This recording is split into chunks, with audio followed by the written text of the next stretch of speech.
Welcome to Vet on the Move radio show. This is Melissa. I'm at iVetX Studios in Scottsdale, Arizona. This show is for you. It's your informational source for veteran businesses and veteran career seekers. I want to share as much information with you as possible.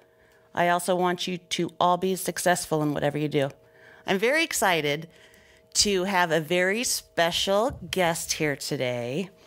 He serves the veterans like no other person can or even come close to. I'm so happy to call him my friend. I have Mr. Jim Pipper. He is an Air Force veteran and the Veterans Business Development Officer for the Arizona District at the Small Business Administration. Hello, Jim.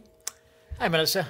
I'm glad you came in today. Very excited. You've had a busy day. I'm so thankful that you are stopping by to share some information with us. Thank you for having me. You tell me a little bit about your military experience. Tell me about when you were in the Air Force. Well, I'm a United States Air Force veteran. I served from 1972 to 1977. I was a crew chief on several jet aircraft, starting with T-33 trainers when I first went in the Air Force, and worked my way up to F-4 Phantoms that were used in Vietnam. Really? I'm a Vietnam veteran and quite proud of it. And I have always loved working on airplanes, so it was like the glove fit for me. So perfect. Well, thank you for your service. What you were just a young lad when you went into the service.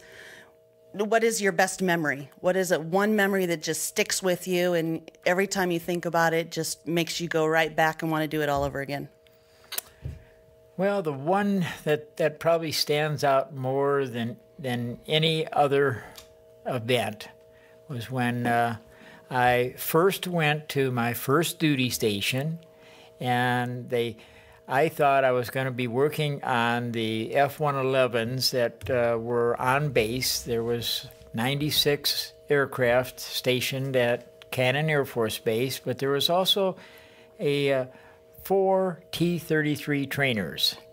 And instead of working on the F-111s, they assigned me to work on the T-33 trainers. And my very first task was to crawl up the tail of a T-33 trainer, and it's about an 8-inch. Wow. I never forgot that. Well, and you know, you're a small guy, so did they just pick the smallest guy there? That's exactly what happened. They picked the smallest guy, and yours truly got to do the task on all 4 of those T-33s. How fun. Well, I also know that you were the recipient of a National Veterans Award. I was. Thank you. Kind of tell us a little bit about it. I would announce the award, but I know I would mess up on the name. Okay. So I'll announce it. I'm very proud of the fact that in 2005 I was selected by the Small Business Administration as the Stanley Majuri Award winner. That's the word I would have. I thought you might. I was selected for that award as the #1 Veterans Business Development Officer in the country out of 67 offices scattered throughout the United States. Wow. As a result of that, I had a chance to attend the Small Business Person of the Year Awards, which SBA does every year. And I got to open up the ceremony with the President of the United States and say the Pledge of Allegiance, which I had to practice. I had to make sure that you weren't going to... Yes. It's like those national anthem people, they get up there and they're nervous. Yes. I know how that would happen. I speak publicly all the time, but I was a little bit nervous because President Bush was standing right alongside of me, and I wanted to get it right. Oh, I have goosebumps. That'd be so cool. So you've been with the Small Business Administration since 1982. 82. Yes. And then what was your role then? Because I know you took a short leave. You left and I did some banking. So I did. What was your first role when you came in? You didn't start right in with veterans, did you? No. No, I didn't. I was assigned as a lending specialist at the time, and that was my first job at the SBA when I graduated from college and got my job and was started out at as a lender specialist, working, trying to help the loan officers put the loan files together and so forth. And I worked my way up to a commercial grade loan officer. And then, as you mentioned, I took a sabbatical from the SBA. I'm kind of a rare federal employee. Most federal employees never leave their federal jobs, but I had an opportunity to become a commercial banker. And it was something that I thought would be very worthwhile. And I then, in turn, 5 years later, had an opportunity to return to the agency as a business development specialist, which is what I'm still doing to this day.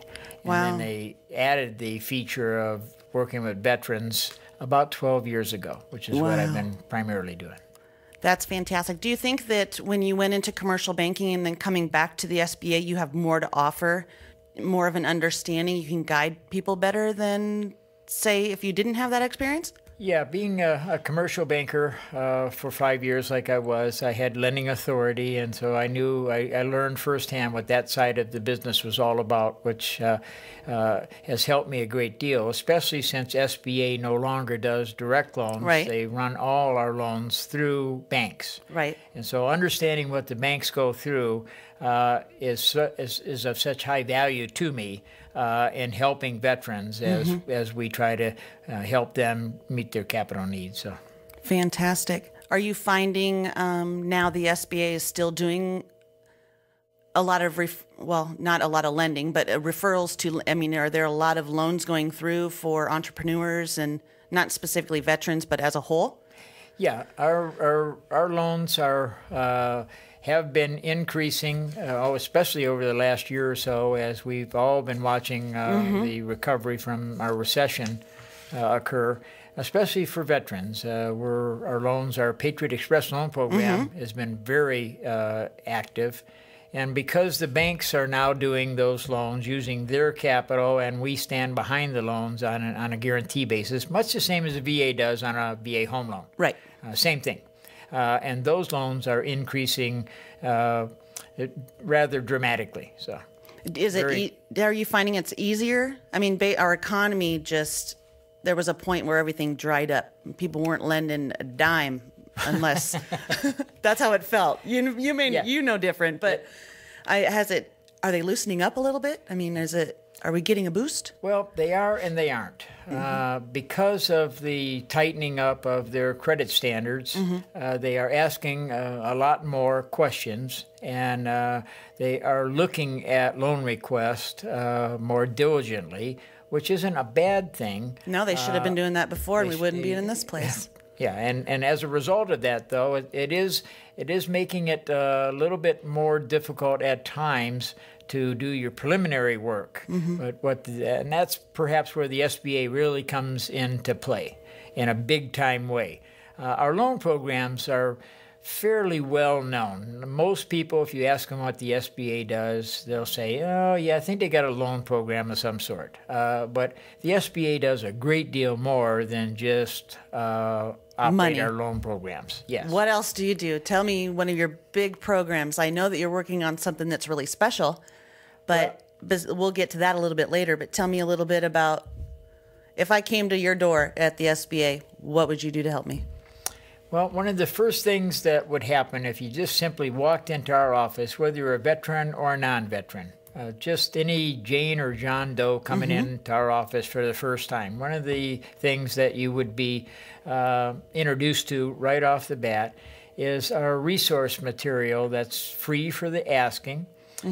We have an enormous amount of resources that aren't widely known, but available. And I say it that way because instead of saying that our services are free, I like to use prepaid by your tax dollars, mine, and everybody else's. And so it'd be like having a prepaid gas card in your pocket and not using it. It stays in there forever, and then you realize too late. And one of the dilemmas that the SBA has is trying to get the word out on these special services. So, for example, once again, getting back to our Jane or John Doe walking into the office, we would introduce them not only to a resource guide that we publish annually, but we would give them additional things like a blank business plan. We would give them some instructions for that business plan. We would tell them about the 2 types of counseling services that we have available. We have SCORE counselors, which stands for Service Corps of Retired Executives.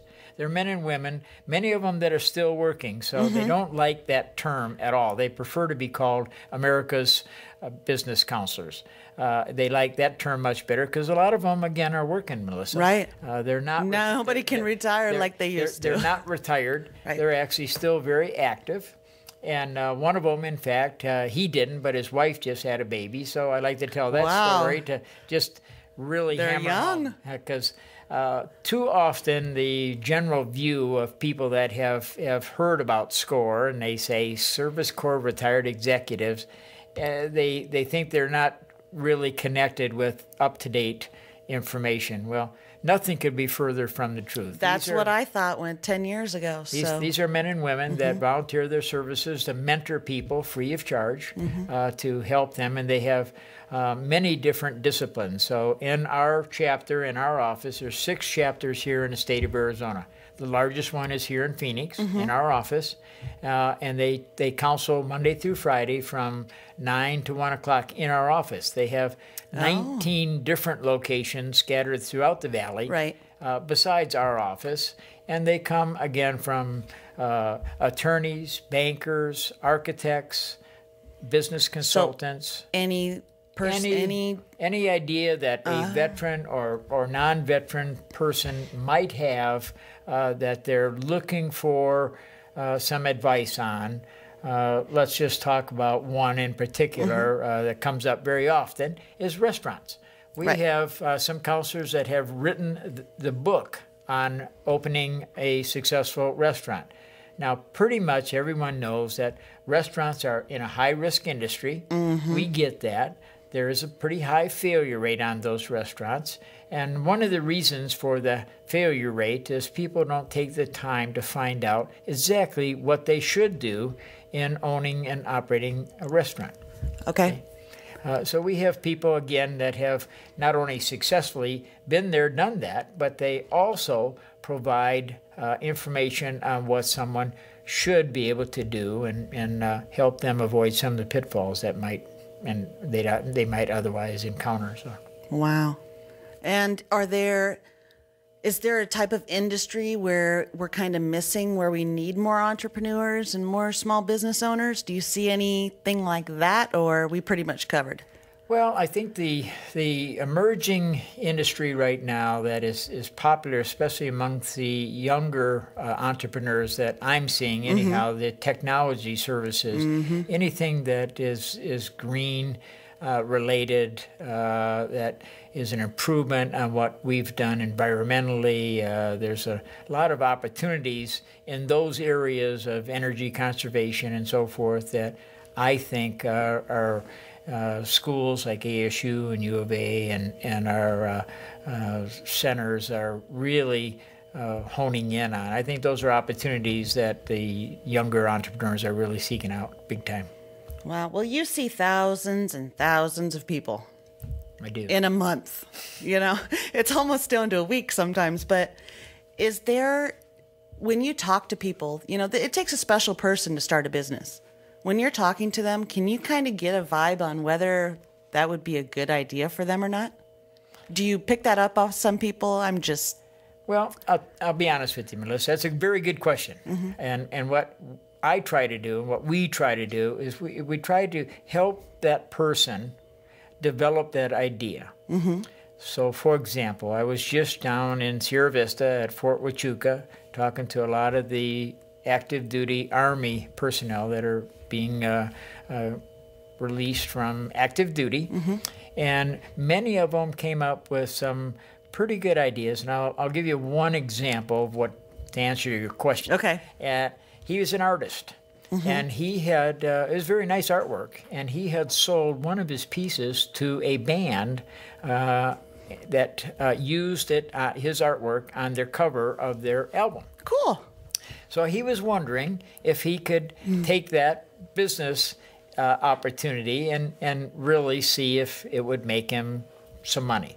So we put him on the right path. He's currently, as I'm looking at you right now and speaking here on the radio show, pursuing a business plan that he's going to see whether or not it evolves into what we call a bona fide, viable business opportunity, where he can sell his artwork and make some money at it after he gets out of the Army. Well, I hope he's successful. I do too. That would be wonderful. And I don't try to talk anybody out of it. I just try to help them create their own idea. And sometimes I know they could be totally off the wall, but sometimes it works. And sometimes they get talked out of it, and that's good. It's better for them to have talked themselves out of the opportunity than to have gotten into something and failed. You are absolutely right. Yes. Well, after this break, we're going to take a short break, and we'll come back and we'll continue our discussion.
FedEx Studios in Scottsdale, Arizona. We're with Jim Pipper from the Small Business Administration. Jim, tell me a little bit about this special project you have going on. I'm so excited to share it with everyone. Okay. Washington, our headquarters, just developed a program called Boots to Business. And Boots to Business is a continuation of the Transition Assistance Program being offered and provided to our active duty military members. And here in the state of Arizona, we have 2 Air Force bases, Davis Monthan and Luke here, as you well know. We have Fort Huachuca in Sierra Vista, and we have the Marine Corps Air Station in Yuma. So Boots to Business is being taken to those installations, and it's a 2-day intensive training program that is done at each base on a quarterly basis. And I'm using attorneys and bankers and Small Business Development Center personnel. We have a very wide network of small business development centers scattered throughout Arizona. I talked earlier about SCORE, while the other side of our counselors is our small business development centers. Here in Arizona, they're connected with our community colleges. Right. Other states, they're connected with universities. But in all cases, they're connected with educational institutions. And in Boots to Business, they're coming on base with me and doing, there's 8 modules, 4 done each day, where we go over the ABCs of owning and operating your own business. And the reason for it is to help our service members that are getting out in case they would like to start a business of their own, and many of them may already be thinking of it.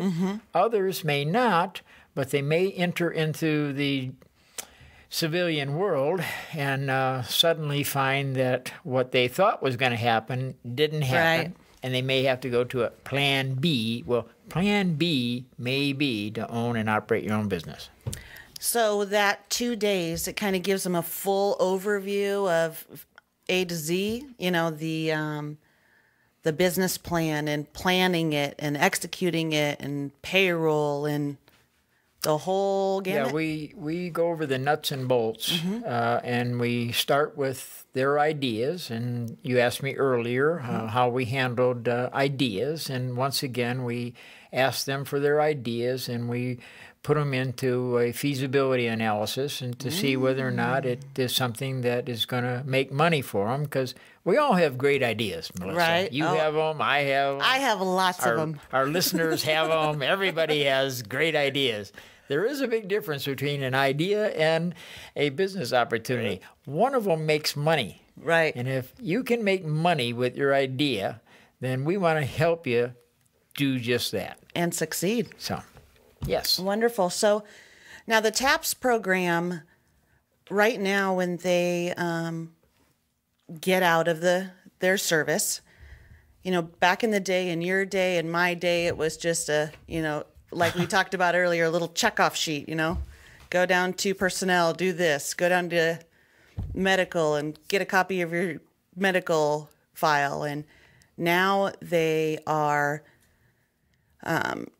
doing classes on how to emerge them out now, boots to business. Yes. And what other things are they doing for our military that are transitioning out? What else are they doing for them business-wise to prepare them for either working or what? Well, let me drill down on the transition assistance program as it is today. Like you mentioned, when we were getting out, you and I, it was a checklist.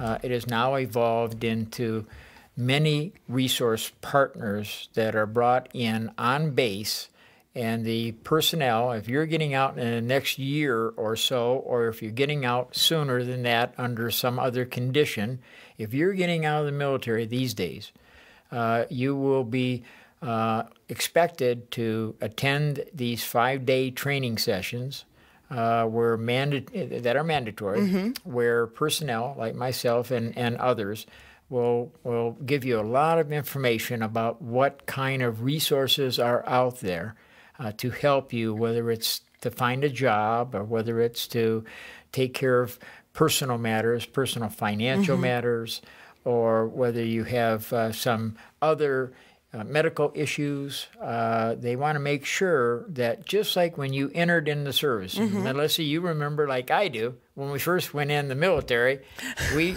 learned in the first 2 minutes that our lives had changed dramatically. It's changed.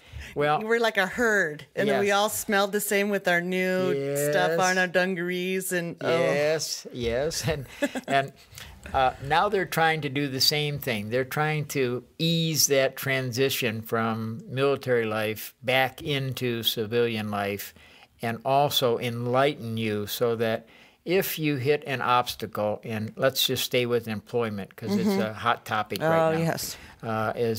If the job or opportunity that you thought was going to be out there doesn't turn out to be there, the Boots to Business program is designed to help you think about maybe Plan B. Let's call it that. Right. Another option. Going into business is not for everybody. And like I mentioned earlier, we all have great ideas, and some of them are just that. They're just great ideas. But if they're a good enough idea, and we can help somebody to really take their imagination and put it to work and see whether or not it's something that will get them on their way and get them started. And that is, again, also where the SBA is often left out. We are a federal agency that has been around since 1953, helping service members with their needs since the Korean War and every campaign since. And one of the reasons that we are an ongoing form of assistance is even if someone like a friend of yours and mine, a fellow by the name of Paul Smiley. I love talking about. He is, and he could be the success story. When I ask you later, who would be a success story? He is marvelous. I meet people like that all the time, and I like to see the fact that not only do they follow directions and get started on their idea and see whether they can make money at it, but then they follow up and they do like Colonel Smiley has done. They use all of our services on an ongoing basis. So I like to see those success stories too, and it just warms my heart that some veteran will get out of the Air Force, like I did, and find that the job they thought wasn't there. But let's say they have a nice skill set that can be converted into an opportunity, and we help them do that, and then they are able to really take off and have a huge operation like Paul across the United States. And yeah, as you know, he went from one single location here in Arizona to operating in 14 different states. That's right. And I believe he just hired his 70th employee. That's 70. Yep. And he's 75% veterans. 75% of them veterans. Yes, and that is that is also another common denominator. A vet, once he or she starts a business, they hire vets. Yeah, vets hire vets. Almost always, vets hire vets. Yes. Wow. Well, you said earlier that owning a business isn't for everyone. What is something that someone should know that's so much importance that nobody ever thinks about? Is there one thing that you can think of that a person with a great idea didn't even think about X? I mean, didn't think about blank. Yeah. I think one of the biggest reasons for failure is the failure to plan. And there is probably nothing that is drilled into our heads more than planning when we enter into the military services, irregardless of what branch. And it's always about planning. And the failure to plan is one of the main reasons. The other reason is a lot of people find it very hard to ask for help for various reasons. Well, that's a great reason why to go to SCORE. Absolutely. Because you're building those relationships with those mentors, and you can always continue to go to them, correct? Do they always go to the same person, or do they switch up? No, you should be switching up regularly because they have different skill sets. And so you may want to talk to a banker about trying to obtain a loan. You may want to talk to an accountant before you talk to the banker to see how your numbers look and how you can put them together. You may want to talk to a business plan expert who will help you put together a formal business plan. You may want to talk to an architect if you're going to be designing, let's say, you lease a building and you're wanting to improve the leasehold improvements on it or change them. So you may need architectural assistance in that regard. So there's quite an array of different services, and the most successful folks that I've met are the ones that ask a lot of questions to a lot of different people. No questions No question's a dumb question. Dumb question is a question not asked. That's correct. My mother used to say that. Melissa, well said. Beautiful. I can't say it any better. Well, do you have little workshops, and what do you guys have? We know you have SCORE and the development centers, but what if I came into the SBA? Do you have workshops like, what if I want to sell something or to the government? Yes. Well, we put on several workshops. Mm-hmm. The ones I'm most proud of are the 4 veteran business resource seminars that I do. Mm-hmm. I do 4 of them per year in our training facility. But each month, on the first Wednesday of every month, mm-hmm. we have in the morning in our office from 9 to 11 o'clock a loan clinic that is put on by a fellow coworker of mine, Navy vet, by the way. Woohoo! Yes, I thought you might like that. And his name is Craig Jordan, and Craig puts on a wonderful loan clinic to assist people that are looking for capital. Mm-hmm. In the afternoon, same first Wednesday of every month, we put on a procurement fair for those business owners that are interested in doing business with the government. As a lot of businesses here and across the country experienced some very difficult times during the recession. Mm-hmm, mm-hmm. And one of the ways that they looked towards increasing their revenues was finally trying to find out how they could sell their goods and services to the federal government, who happens to be one of the largest buying entities in the world. Right. Now, do you teach them about, responding to RFPs, or what is talked about in the afternoon clinic for doing business with the government? We not only talk about responding to requests for bids, Mm-hmm. We talk about the full ABCs, or let's call it A to Z process of what it takes to get on the radar screen Right. for some contracting officer out there, whoever it may be, that may be looking for their services. Now, there is a set-aside program for service-disabled veterans. And those service-disabled veterans, I just learned when I was down at Fort Huachuca, at the Army Mm-hmm. at least, the Army is pre-rating their military personnel before they get out. So they actually get an idea of what kind of a service-connected rating they're going to get. And a lot of them were telling me that they get it's like an estimate, Mm-hmm. but they are at least put through some of the hoops that formerly they had to wait until they actually got discharged and then went to the VA, and it was a daunting process. So is this going to lighten up some of I don't want to get totally off topic, but will it lighten up the load a little bit from the VA or not? We're hoping. Okay, that would be nice. I think, yes. I think that would be very helpful, and they were very encouraged by it.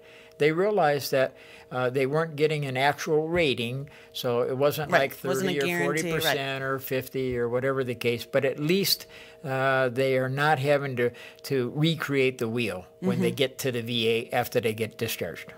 Yeah. Now, we have listeners all across the United States. They're not just here in Arizona. So for the other states, does each state have their own little group, or is it regionally the Small Business Administration? How is it structured? I mean, so people can get a view of it. Okay, Melissa. Just like the VA and other federal agencies, each state has at least one SBA office. Now, in the larger states like California and Texas and some of the others, they have multiple offices. I think California has 8 offices, 8 Wow. SBA offices. Texas has 6, I believe. But at any rate, a lot of our services are being delivered also from what we call alternative work sites. So like here in Arizona, we have a southern representative. His name is Stephen Hart. I think you know him. And we have a northern representative that covers our northern part of our state. Okay. And most SBA offices in every state are set up that way. So if they don't have multiple SBA offices, like in our case, they have alternative work sites. So they do have a very easy way for anyone to find connect. out about our services and to connect. Yes. Now, do this programs you have in your office, are they like duplicated at everywhere else? the Boots to Business, are they doing this in Florida and in Washington? Yes, they're doing the Boots to Business at 151 military bases across the country. Yes. Beautiful. And it's being driven down from the Pentagon on down on the military side and from the White House on our civilian side. So it's coming down from the top. Very exciting. Well, we're going to take another short break, and then we'll be back in a few moments.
Welcome back to On the Move Radio Show. This is Melissa. We are at IVEDX Studios in Scottsdale, Arizona, and I am here with Jim Pipper.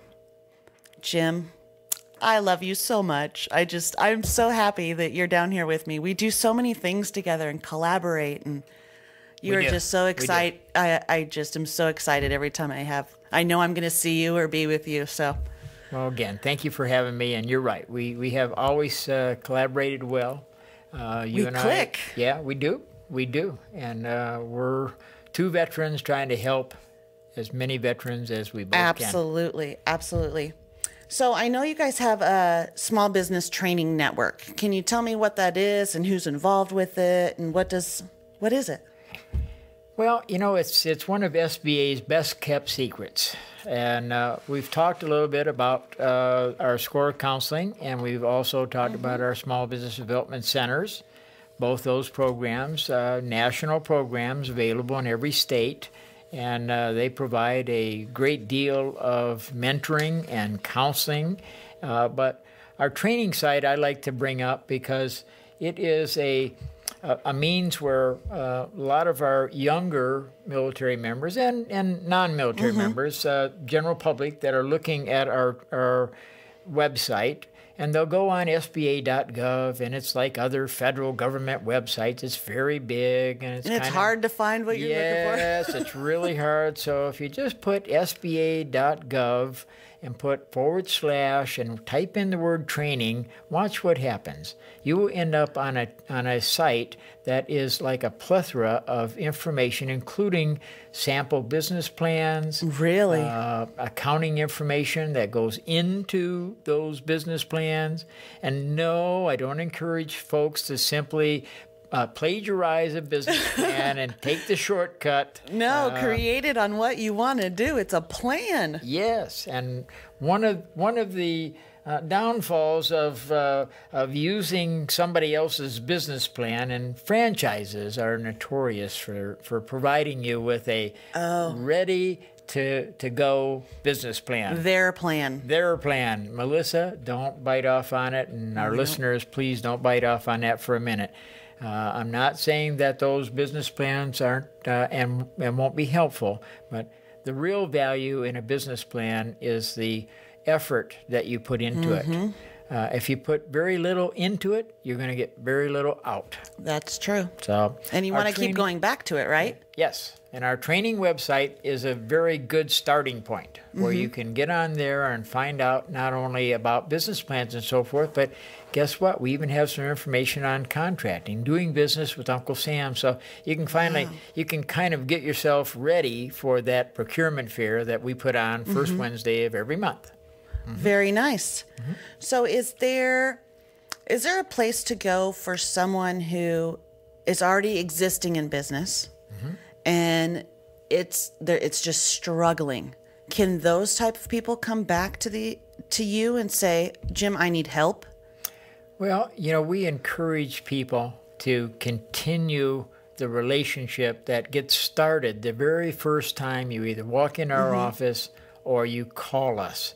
And let's say, for example, you've done that. You've started your business and you've been successful for a while, and then times change. And the best laid plans don't always fall right into place. Right. Melissa, both you and I are parents, and as parents, we know how that is. It doesn't always work out. I thought I was going to be June Cleaver, and look how that turned out. I remember Leave It to Beaver too, and some of those programs. But the opportunity that SBA provides is an ongoing relationship where we will continue to work with the business owners through whatever cycle they are in. And in some cases, one of the most challenging parts to a business is when success hits you right away. And managing your success. Mass growth. Yes, and that can often be more than challenging, and that would be an opportunity for one of our counselors that have been through that gauntlet, so to speak, and been there and done that, to help you to avoid some of the pitfalls that can come from rapid growth, just as easily as if you open the front door and nobody shows comes up. In. Right. Either way, and the most successful stories that I can share with you, hands down, are those business owners like my friend and yours, Paul Smiley, who continues to use our services to this day. Right.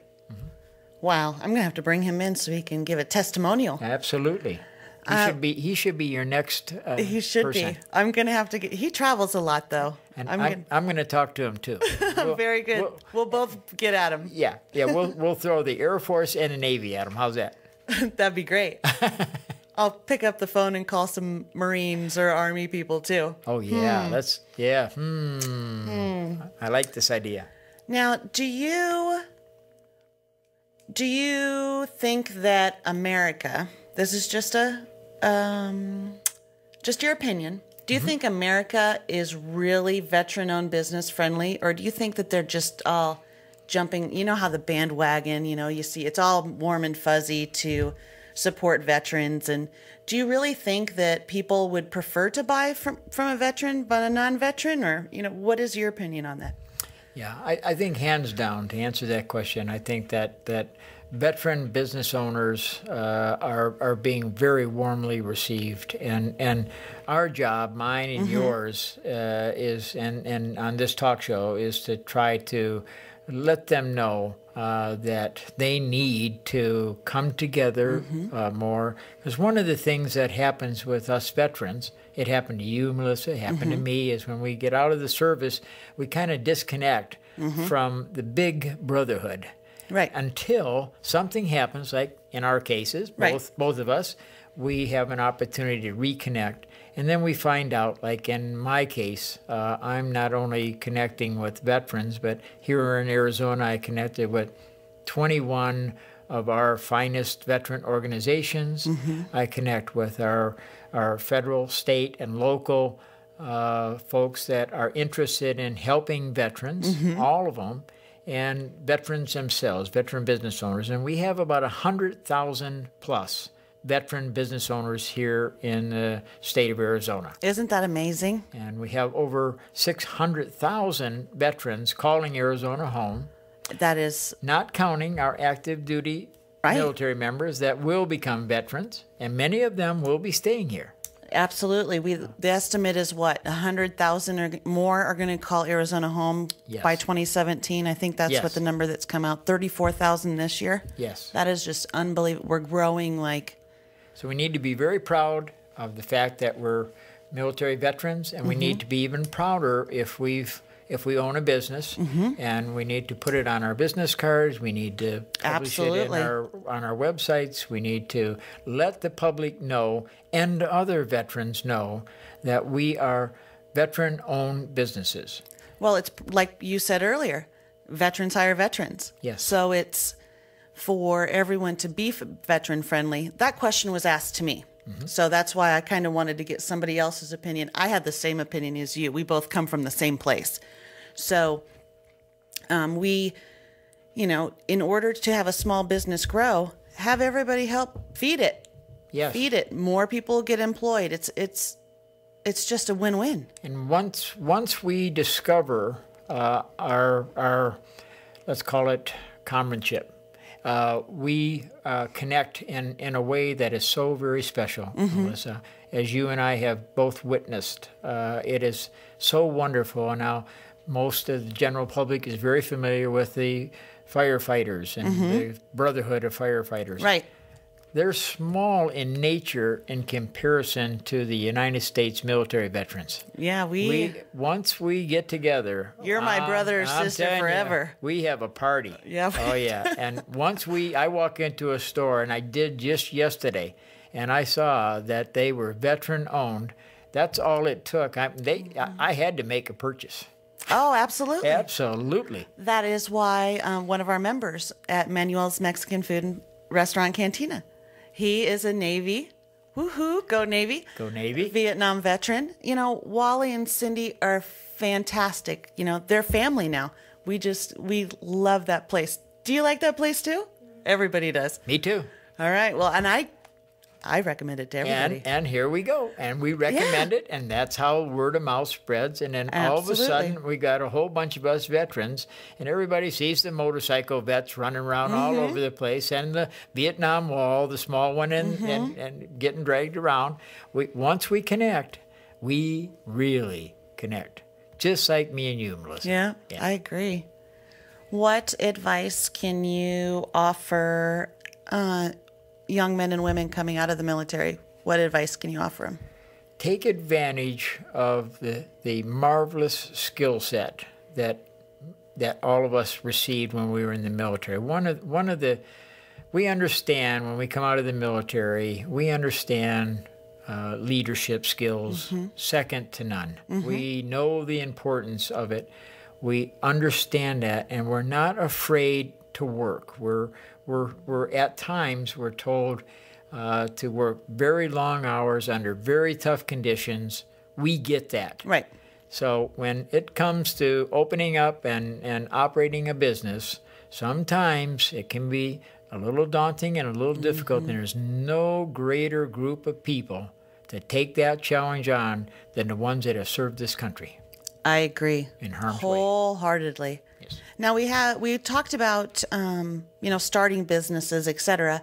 What about the people that are just wanting to get out and just make a career with ABC Company that they've heard so wonderful things about? When they come out, do you think that some of the employers have a stigma, or they have a misconception on some of our military?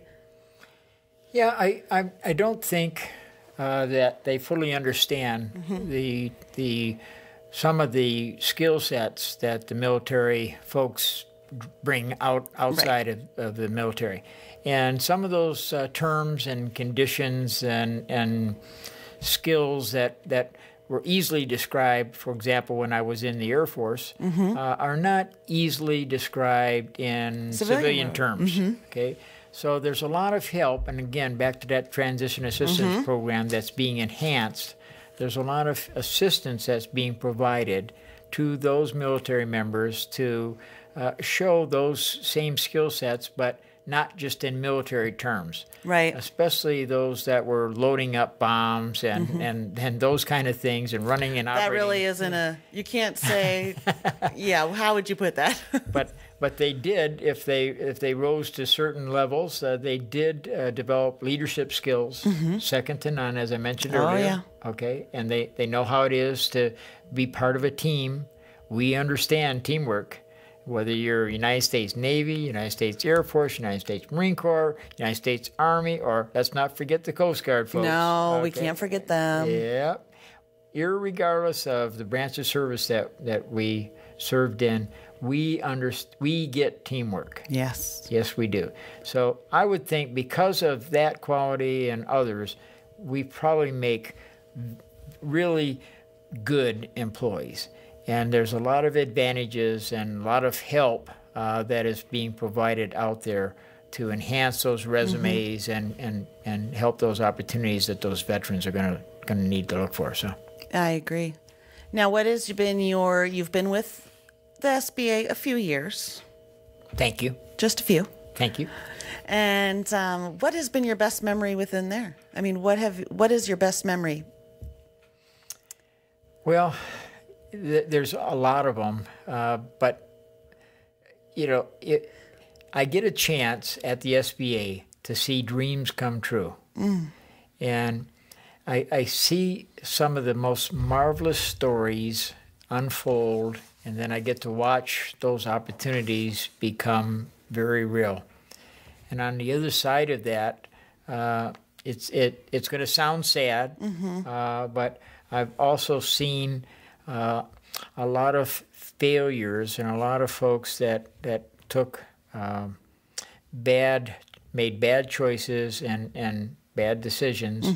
And if I can do anything to help anyone avoid those same pitfalls, because in my years with SBA, I've seen, in my opinion, one divorce or one financial problem is too many. Right. And I would rather talk somebody out of an opportunity that they're thinking of and help them avoid either a domestic issue, because once you have financial problems, my experience, it's all downhill. It just, things begin to unravel quickly, both in the business and at home. And I would prefer to talk folks out of those opportunities.